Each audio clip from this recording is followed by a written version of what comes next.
अस्सलाम वालेकुम जी। आज हम क्विकली अनबॉक्स करने लगे हैं white musk by J dot. This was given to me as a gift.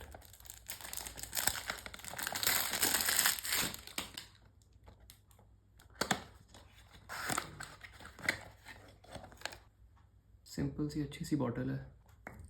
अब मैं आपको बताता हूँ इसके जो फर्स्ट इम्प्रेशंस हैं मेरे। ओए होए होए। सिट्रसी कह लें इसको। इसके डिटेल रिव्यू में मैं सारा इसके नोट्स ब्रेक डाउन करूँगा। अभी तो I can only name the citrus note जो मैं पिक कर पा रहा हूँ। सो इसको बनाते हैं अपने सेंट ऑफ द डे।